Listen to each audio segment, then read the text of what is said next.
कई लोग बहुत समय से एक ही झूठ का प्रचार कर रहे हैं आजकल। वो तो मिले हुए हैं,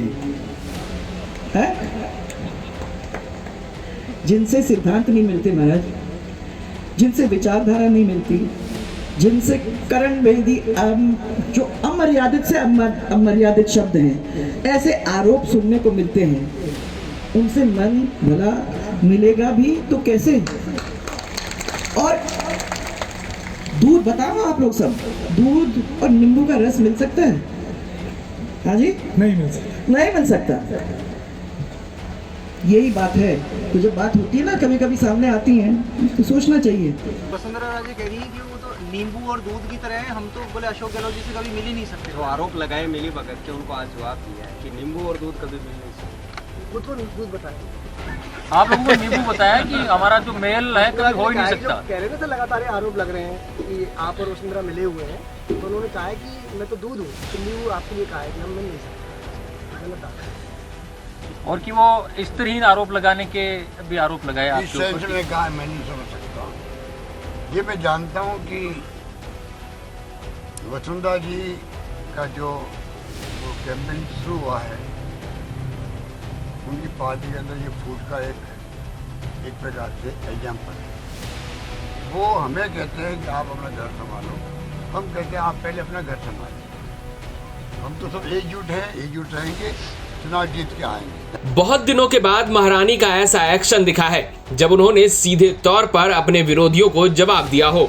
हनुमान बेनीवाल तो कई बार कह चुके थे कि वसुंधरा और गहलोत मिले हुए हैं, और पिछले दिनों जब सचिन पायलट ने वसुंधरा राजे के कार्यकाल में भ्रष्टाचार के मुद्दे पर अनशन किया तो उनका भी इशारा कुछ इसी ओर था, जिस पर अब महारानी ने करारा जवाब दिया है।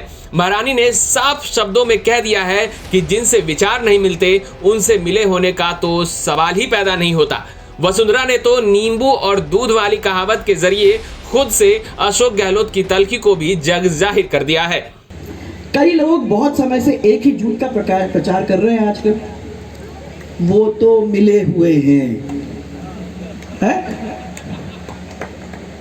जिनसे सिद्धांत नहीं मिलते महाराज, जिनसे विचारधारा नहीं मिलती, जिनसे करण बेदी जो अमर्यादित से अमर्यादित शब्द हैं, ऐसे आरोप सुनने को मिलते हैं, उनसे मन भला मिलेगा भी तो कैसे।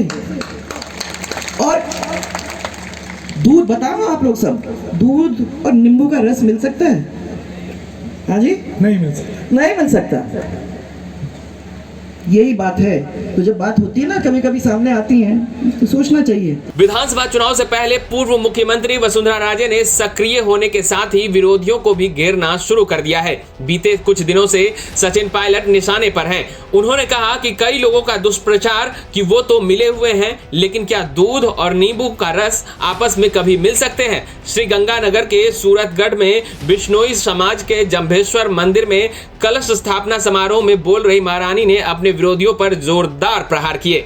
महारानी ने इशारों ही इशारों में पायलट के आरोपों का जवाब भी दे दिया। ऐसे लोग सोचते हैं कि अगर हम 100 बार झूठ बोल देंगे तो आगे चल के वो झूठ सच हो जाएगा, है ना। बोलते जाओ बोलते जाओ बोलते जाओ तो वो सच हो जाएगा। लेकिन झूठ की उम्र बहुत लंबी नहीं होती महाराज, और सच जो है वो अमर होता है। कभी ना कभी तो सच्चाई लोगों के सामने निकल के आ ही जाती है।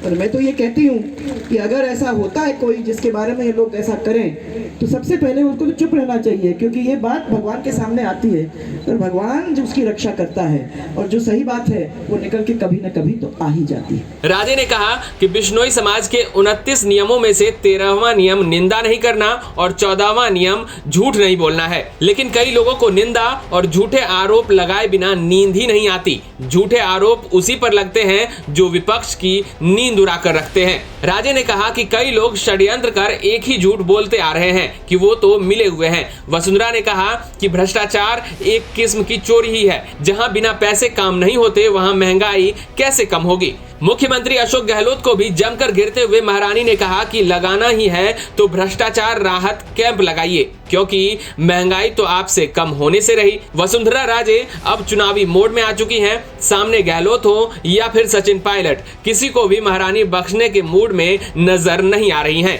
राजस्थान तक के लिए श्रीगंगानगर से हरदेव सिंह की रिपोर्ट।